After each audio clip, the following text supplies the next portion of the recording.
Morigaon tribal সংঘ আৰু তিৱা জাতীয় সংগঠনৰ নেতৃত্বই 7 জনগোষ্ঠীক জনজাতিকৰণ কৰিবলৈ লোৱা সিদ্ধান্তৰ বিৰোধিতাৰে জিলা ট্ৰাইবেল সংঘ কাৰ্যালয়ৰ সন্মুখত ৰূপায়ণ কৰিলে প্ৰতিলিপি দাস কাৰ্যসূচী।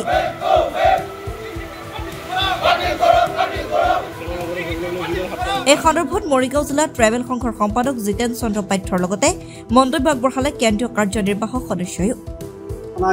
আমি আজি আমাৰ এই কাৰ্যসূচীত আমি ইতিমধ্যে প্ৰতিলিপি দাহ কৰিছোঁ আৰু এই কথাটো আমি কোনোপধ্যে মানি নলওঁ।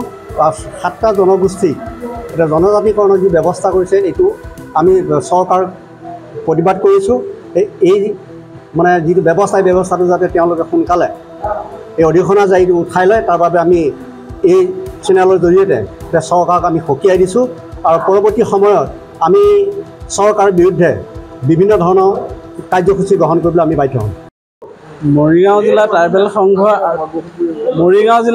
সংঘ আৰু মৰিগাঁও জিলা তিৱা ছাত্ৰ সন্থা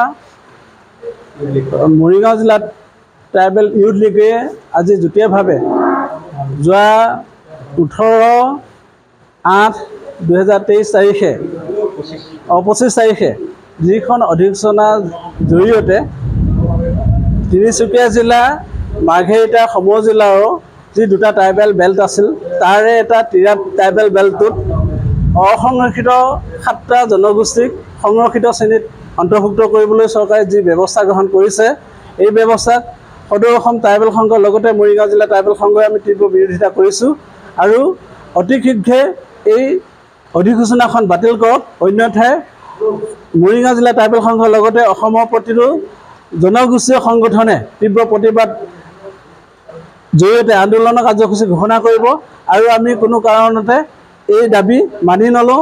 চৰকাৰক আমাৰ এটা আহ্বান, আগন্তুক নিৰ্বাচনৰ প্ৰতি লক্ষ্য ৰাখি এই দাবী যাতে উঠাই লয়, নহ'লে অসমত এটা তীব্ৰ জংগী আন্দোলনৰ সৃষ্টি কৰিবলৈ সদৌ অসম ট্ৰাইবেল সংঘৰ লগতে জনজাতীয় সংগঠনসমূহে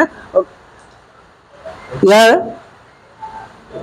এক কাৰ্যসূচী ঘোষণা কৰিবলৈ প্ৰস্তুত হৈছে আৰু ইতিমধ্যে আমি অহা 2 তাৰিখে এটা মেমৰেণ্ডাম আমি ঠিক কৰিছোঁ।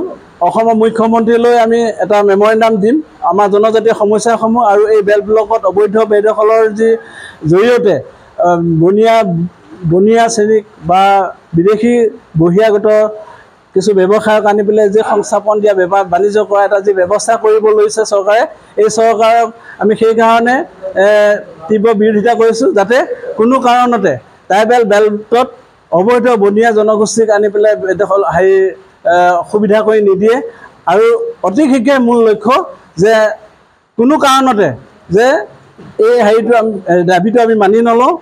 7টা জনগোষ্ঠীক যিটো সংৰক্ষিত এলেকাত অন্তৰ্ভুক্ত কৰিব বিচাৰিছে, মাটি কিনা বেচা কৰা যি ব্যৱস্থা গ্ৰহণ কৰিছে চৰকাৰে, এইটোক আমি সদৌ অসম ট্ৰাইবেল সংঘৰ লগতে মৰিগাঁও জিলা ট্ৰাইবেল সংঘই তীব্ৰ প্ৰতিবাদ কৰিছোঁ আৰু এইলৈ আমি 8 তাৰিখে এটা জোৰ সমদল উলিয়াবলৈ আমি প্ৰত্যেক আঞ্চলিকে এটা তাৰিখ ঘোষণা কৰিছোঁ।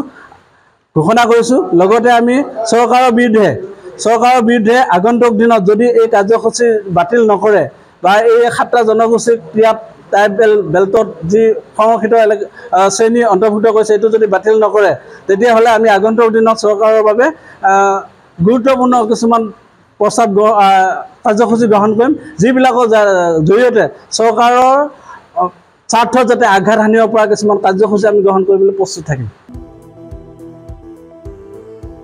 মৰিগাঁৱৰ পৰা নিতু দাসৰ ৰিপৰ্ট, এনজে মিডিয়া। আপোনাৰ সপোনৰ ঘৰখন কেনে হ'ব? আপোনাৰ সন্তান আৰু আপোনজনৰ সৈতে কেনেদৰে কটাব আপোনাৰ আজৰি সময়? এই সকলোবোৰ সমস্যাৰ সমাধান লৈ শুভম গ্ৰুপে আপোনাৰ বাবে লৈ আনিছে আপোনাৰ সপোনৰ ঘৰখন।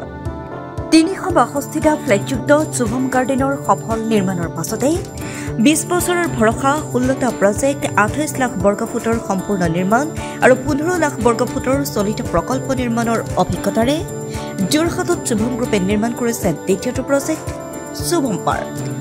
অত্যাধুনিক সা সুবিধাৰে নিৰ্মিত শুভম পাৰ্কত আপোনাৰ আৰু আপোনাৰ সন্তানৰ বাবে থাকিব club, badminton court, community hall, kids play area, splash pool আৰু জিম ক্লাব। প্ৰতিটো ব্লকত থাকিব 2.5 BHK, 3 BHK, 3.5 BHK ফ্লেট। লগতে থাকিব আপোনাৰ আৰু আপোনাৰ আপোনজনৰ প্ৰাপ্তিৰ হাঁহি আজিয়ে বুক কৰক আপোনাৰ সপোনৰ ঘৰখন যোগাযোগ কৰক 6003301010 নম্বৰত আমাৰ ঠিকনা সোণাৰীগাঁও তৰজান যোৰহাট 785001 6000ৰো অধিক বাসিন্দাৰ ভৰসা শুভম গ্ৰুপ